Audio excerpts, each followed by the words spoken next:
सलामत और आपका गीता एवं ग्रामीण विकास शिक्षा संस्थान शिवगंज की इन ऑनलाइन क्लासेज में हार्दिक स्वागत। इससे पूर्व हमने 12वीं क्लास की अनिवार्य हिंदी का पहला अध्याय सृजन पुस्तक, जो पहली पुस्तक है अनिवार्य हिंदी की 12th क्लास की, उसका पहला अध्याय हमने संतवाणी में कबीर के दोहों को उनका साहित्यिक परिचय व जीवन परिचय पढ़ा था। मुझे अपेक्षा है आपसे कि आपने अच्छी तरह से समझा होगा। आज हम पढ़ने जा रहे हैं तुलसीदास में। आज हम इस वीडियो में पढ़ेंगे तुलसीदास का साहित्यिक परिचय और तुलसीदास का जीवन परिचय। ठीक है, चलिए शुरू करते हैं। जीवन परिचय तुलसीदास।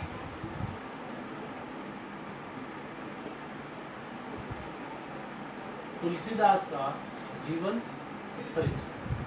देखिए, तुलसीदास का जन्म सन 1532 ईस्वी सन 1532 में माना जाता है और इनकी मृत्यु 1623 में मानी जाती है। ये आपकी माध्यमिक शिक्षा बोर्ड की सृजन पुस्तक के उस पाठ्य पुस्तक में अंकित तिथि के अनुसार है। उसमें वैसे तो अन्य हिंदी साहित्य में कुछ मतभेद हैं, 1511 कहता है कोई, तो इसमें कुछ मतभेद हो जाते हैं, लेकिन आपकी पाठ्य पुस्तक में जो है वो ये सन 1532 और 1623, इसी को हमको ध्यान में रखना है। तुलसीदास का जन्म माना जाता है उत्तर प्रदेश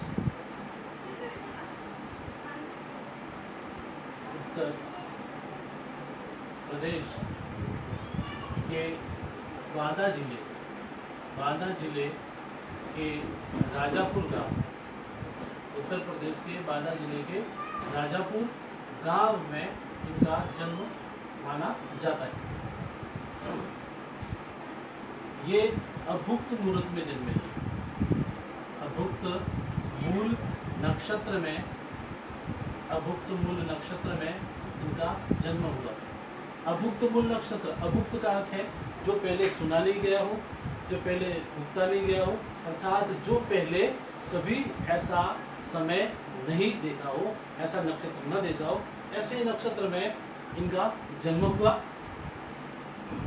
कहते हैं किंवदंती के अनुसार कि ये अपनी माँ के कोख में, गर्भ में अत्यधिक समय तक रहे। इस कारण से जन्म के समय इनके दांत निकल आए थे।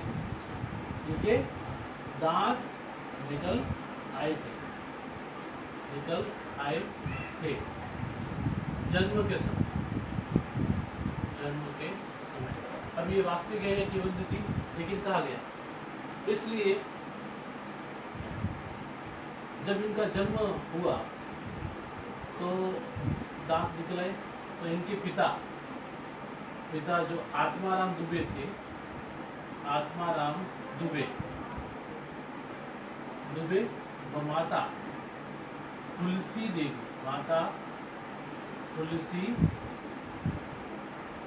देवी, ये इनके माता पिता थे। दांत निकल आए तो माता पिता ने अनिष्ट की इच्छा से कि ऐसा क्या हो गया, अभुक्त नक्षत्र में जन्मे। माता का देहांत इनके जन्म के 2 दिवस पश्चात माता का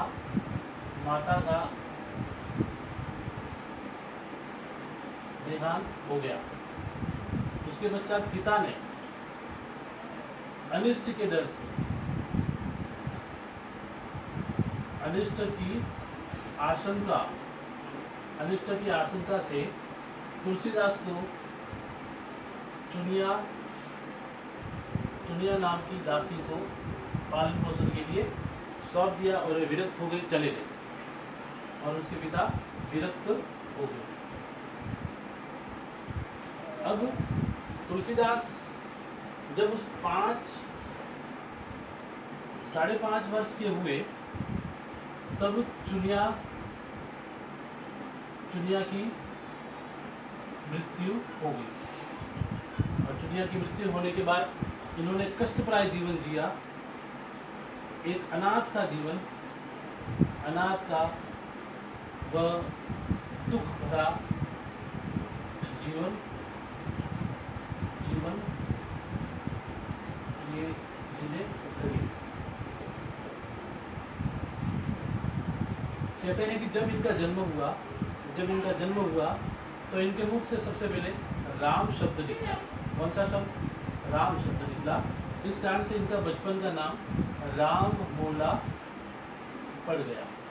बचपन का नाम इनका राम मोला पड़ गया।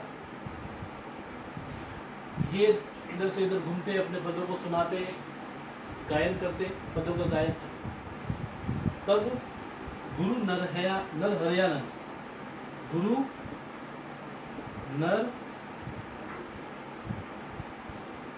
नरहरयानंद ने इस राम मोले को खोजा और अपने साथ वे अयोध्या ले गए। नरहरयानंद इससे काफी प्रभावित हुए। तुलसीदास अयोध्या ले गए। अयोध्या में उन्होंने यज्ञोपवीत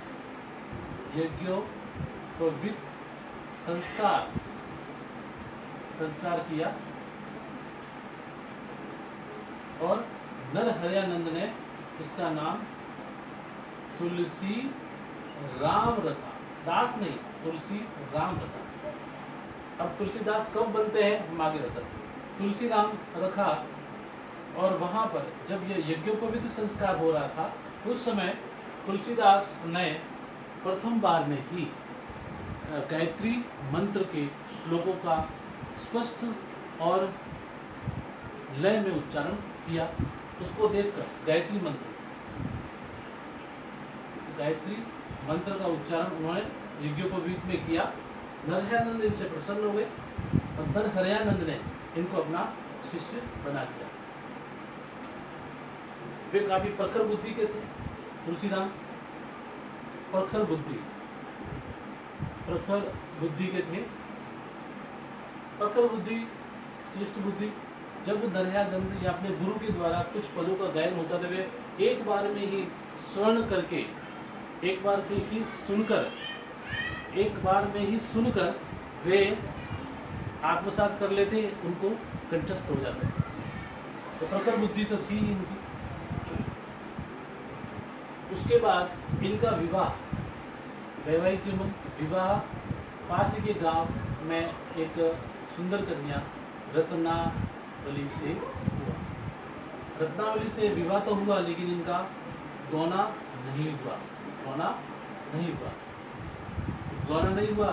जब इनको वापस ये वहाँ से विवाह के पश्चात काशी चले गए और काशी में जाकर इन्होंने शेष सनातन जी से इन्होंने वेदांत सीखा। लेकिन काशी में अचानक इनको रत्नावली की याद आई। आई और वे वहाँ पर शेष सनातन जी से आज्ञा लेकर पुनः कहाँ आ गए? राजापुर आकर वे घर नहीं गए, सीधे रात्रि में यमुना नदी को तैरकर पार करके वे रत्नावली के शयन कक्ष में पहुंच गए। रत्नावली के शयन कक्ष में पहुंचने के बाद जब उन्होंने रत्नावली को साथ में चलने के लिए आग्रह करने लगे तो रत्नावली ने गौना नहीं हुआ था। इस कारण से लोक लाज के डर से उनको एक बार पुनः जाने के लिए कहा कि तुम यहाँ से चले जाओ, कुछ अनिष्ट हो जाएगा, तुम यहाँ से चले जाओ। लेकिन उन्होंने नासमत जिद पकड़ रखी कि तुम मेरे साथ में चलो। इस पर खूब रत्नावली के समझाने पर भी नहीं समझे तो रत्नावली ने स्वरचित अपने दोहे से उनको व्यंग्य किया, ताना किया कि अस्तचर्म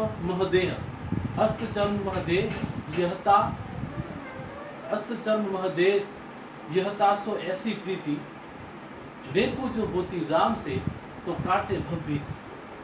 और इस स्वरचित दोहे से यानी जो मेरी अस्थियों, मेरे चर्म और मेरे शरीर से तुमको जितना प्रेम, जितना लगाव है, यदि उतना प्रेम यदि राम से लगाव कर लेते तो निश्चित रूप से तुम भवसागर की दुखों से पार पा जाते।